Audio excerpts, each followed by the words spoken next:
Antartika merupakan wilayah yang sangat ekstrim. Lebih dari 98% wilayahnya diselimuti es tebal 4,5 km. Jika ada gunung setinggi Gunung Fuji yang ada di Jepang berada di dalamnya, tidak akan kelihatan di permukaan. Dalam kondisi tertentu, suhu di sini bisa mencapai minus 85 sampai minus 90 derajat Celcius dengan kecepatan angin mencapai 40 km per jam. Pada musim panas, Antartika menjadi rumah bagi 4.000 ilmuwan dan petugas militer. Antartika merupakan sebuah misteri terakhir yang ada di muka bumi, memegang semua imajinasi kita. Ada peta kuno yang menyatakan bahwa di Antartika ada monster raksasa. Dan ada juga peta kuno yang menyatakan bahwa Antartika merupakan sebuah gerbang menuju dunia lain. Antartika merupakan wilayah yang paling misterius yang ada di muka bumi.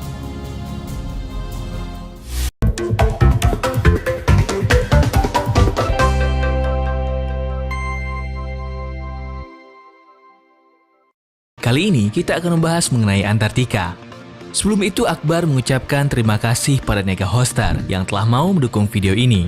Niaga Hostar adalah sebuah layanan hosting yang menyediakan berbagai layanan dengan harga terjangkau. Jika kamu berlangganan Niaga Hostar dengan menggunakan kode Akbar, kamu akan mendapatkan potongan biaya sebesar 10%. Caranya, klik check out di menu pembayaran dan masukkan kode kupon Akbar. Akbar sangat merekomendasikan Niaga Hostar karena Niaga Hostar sangat terdepan dalam industri hosting.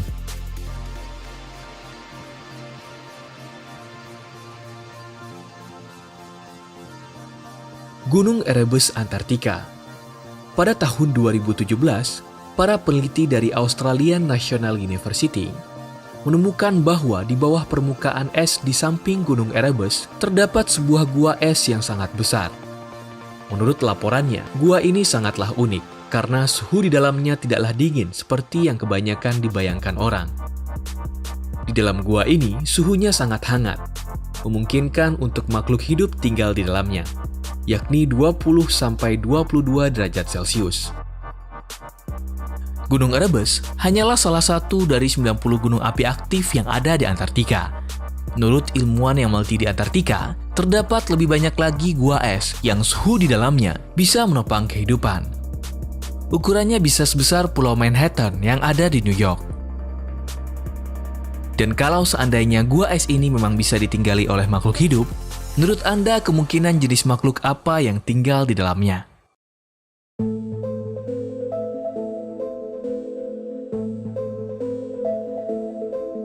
Hamburg, Jerman, 1938. Setahun sebelum Perang Dunia berkecamuk, Adolf Hitler memerintahkan pasukannya untuk melakukan ekspedisi mencari peninggalan kuno yang dia yakini memiliki kekuatan magis yang sangat luar biasa. Pasukan Hitler hampir mencari ke seluruh dunia. Dan pada bulan Desember 1938, Nazi Jerman memberangkatkan kapal MS Schwabenland dengan tugas rahasia untuk membangun pangkalan militer permanen di Antartika. Timnya sendiri terdiri dari beberapa ilmuwan, pekerja konstruksi, anggota militer, petinggi elit partai Nazi, dan beberapa orang dari persaudaraan rahasia Thule Society. Nazi Jerman pada waktu itu sedang mempersiapkan diri untuk perang.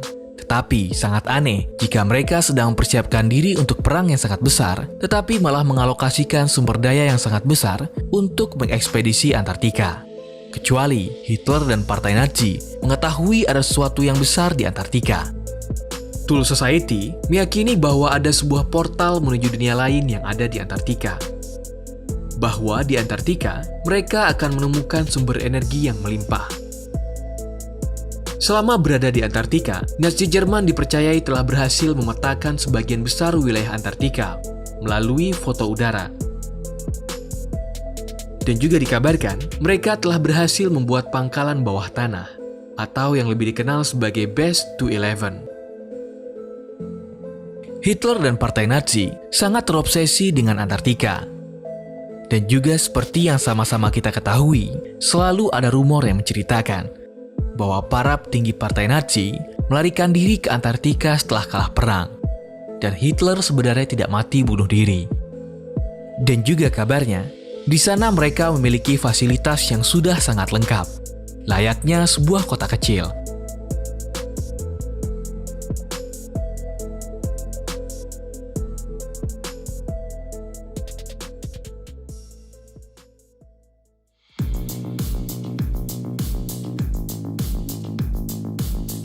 Setelah sekutu memenangkan perang, pemerintah Amerika Serikat dan pemerintah Uni Soviet merekrut ilmuwan-ilmuwan cerdas yang dimiliki oleh Nazi Jerman.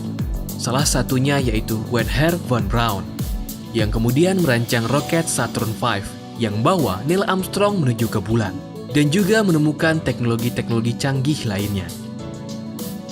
Dan sebagian ilmuwan lainnya malah dilibatkan untuk misi ke Antartika.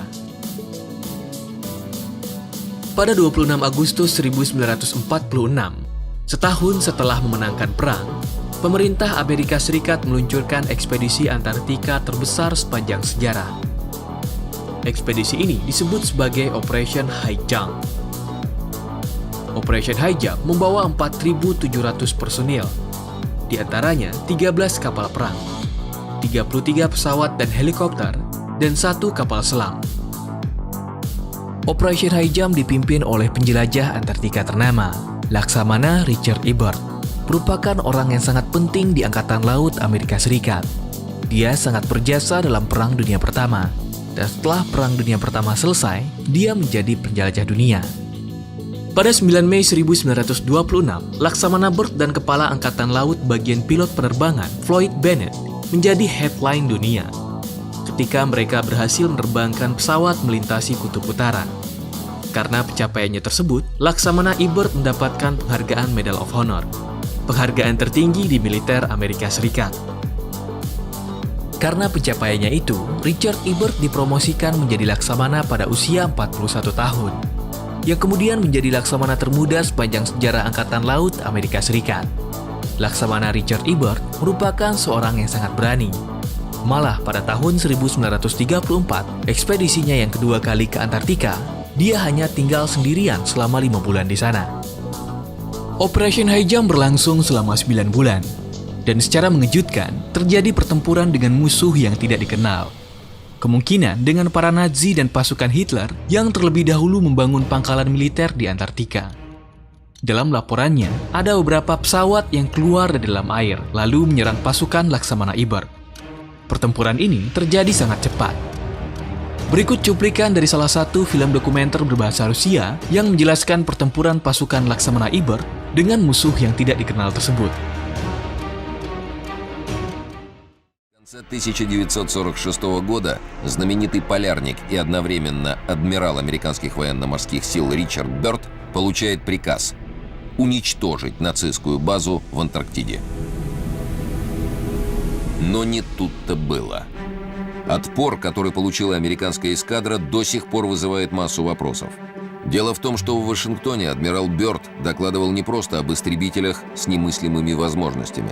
Он говорил о нападении на экспедицию странных летающих тарелок, которые выныривали из-под воды и, двигаясь с огромной скоростью, нанесли экспедиции значительный урон. Вот как описывает этот бой, который произошел 26 февраля 1947 года, другой его очевидец, участник экспедиции, опытный военный летчик Джон Сайерсон.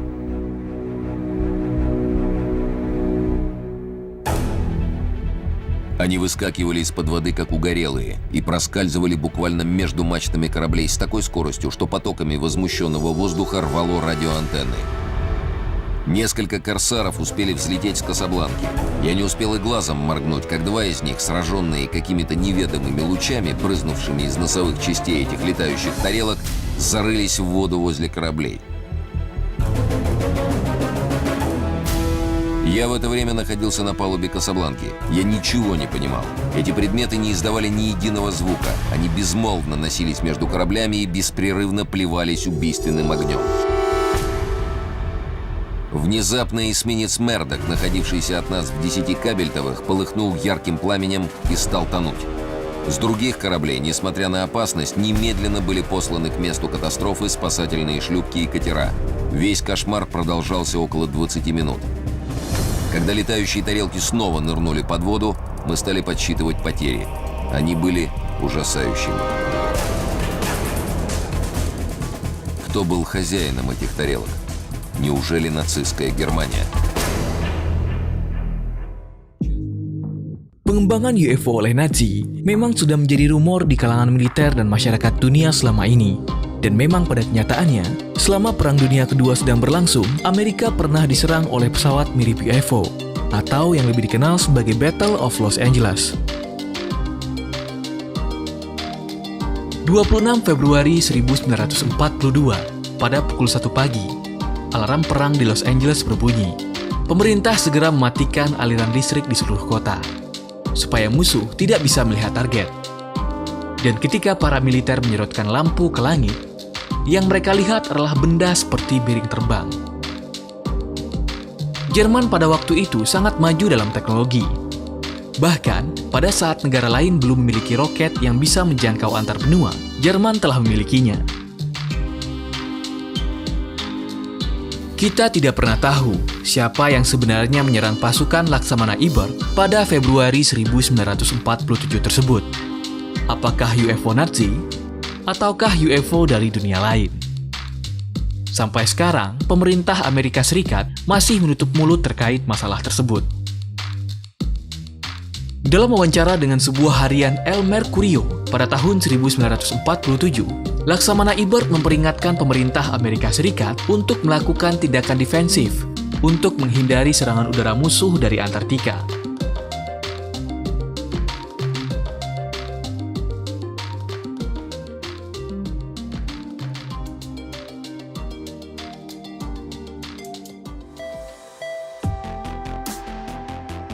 Pada tahun 1955, pemerintah Amerika Serikat kembali memerintahkan Laksamana Ibert untuk melakukan ekspedisi ke Antartika. Tetapi kali ini sangat berbeda. Pasukan Laksamana Ibert diperintahkan untuk membangun 3 pangkalan militer aktif di Antartika. Dan sepulang dari Antartika, Laksamana Ibert sempat diwawancara oleh sebuah stasiun TV dan menyatakan pernyataan yang sangat mengejutkan. Berikut wawancaranya. It's time for the Longines Chronoscope, a television journal of the important issues of the hour, brought to you every Monday, Wednesday, and Friday. I must say that Admiral Byrd, our guest tonight, is not only our greatest living explorer, but he's been an inspiration to countless Americans. Admiral Byrd, you've been to both the North Pole and the South Pole. Is there any unexplored land left on this Earth? But strangely enough, there's left in the world today an area as big as the United States that's never been seen by a human being. And that's beyond the pole, on the other side of the South Pole. Admiral, you speak of the resources of Antarctica. What are they? What are the natural resources there? Well, we've found enough of coal within 180 miles of the South Pole in a great ridge of mountains. It's not covered with snow, enough to supply the whole world for quite a while. So we think there's oil there, and there's evidence, probably uranium there. Ada 2 poin penting yang disampaikan oleh Laksamana Ibert berkaitan dengan Antartika. Pertama, Antartika kaya sumber daya alam, seperti batu bara, minyak bumi, dan uranium. Yang kedua, ada wilayah sebesar benua Amerika yang belum pernah dilihat oleh manusia sebelumnya, dan letaknya beyond on the other side of Antarctica. Antartika memang sebuah misteri yang sulit untuk dipecahkan. Walaupun kaya sumber daya, tetapi tidak ada satupun perusahaan yang diizinkan untuk mengeksplorasi. Suhu dingin sebenarnya bukan menjadi masalah. Contohnya saja di Kutub Utara, ada banyak tambang minyak dan gas yang beroperasi di sana. Tetapi memang sangat aneh jika di Antartika yang kaya sumber daya alam, tetapi tidak dieksplorasi. Selanjutnya, Laksamana Ibert mengatakan, ada wilayah sebesar benua Amerika Serikat yang belum pernah dilihat oleh manusia yang letaknya melampaui Antartika.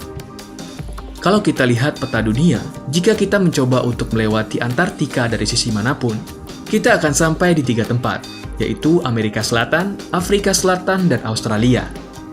Tetapi Laksamana Ibert mengatakan waktu dia dan pasukannya melewati Antartika, dia bertemu dengan sebuah benua yang belum pernah dilihat oleh manusia sebelumnya, Yang pasti, itu bukan Amerika Selatan, Afrika Selatan, ataupun Australia.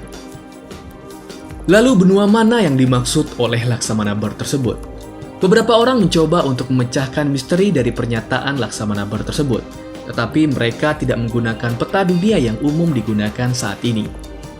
Mereka menggunakan Gleason Map. Peta ini merupakan standar peta dunia pada zaman dahulu. Peta ini menempatkan Antartika bukan sebagai benua, tetapi sebagai lingkaran es yang mengelilingi dunia. Anda mungkin pernah mendengar istilah Antarctic Circle atau lingkaran Antartika.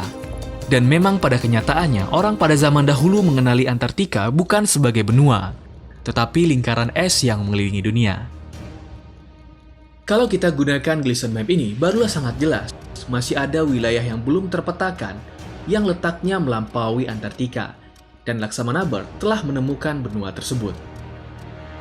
Pada tahun 1957, pemerintah Amerika Serikat melakukan Operation Deep Freeze. Operasi militer ini bertujuan untuk membangun pangkalan militer aktif di Antartika. Pembangunan pangkalan militer ini diduga untuk menghadang kemungkinan serangan musuh dari belahan dunia paling selatan. Seperti yang telah diperingatkan oleh Laksamana Richard E. Byrd, bahwa ada kemungkinan serangan musuh dari dunia yang belum pernah dilihat oleh manusia sebelumnya. But strangely enough, there's left in the world today an area as big as the United States that's never been seen by a human being. And that's beyond the pole on the other side of the South Pole. Pada perjanjian Antarctic Treaty yang ditandatangani pada tahun 1959, 2 tahun setelah Operation Deep Freeze, Antartika dideklarasikan sebagai wilayah terlarang. Walaupun kaya akan sumber daya, tidak boleh ada aktivitas eksplorasi. Yang artinya, perusahaan tambang batubara, minyak, gas, dan uranium tidak boleh melakukan penambangan. Sains mainstream menganggap teori ini hanyalah sebuah fantasi. Tetapi siapa tahu yang sebenarnya seperti apa?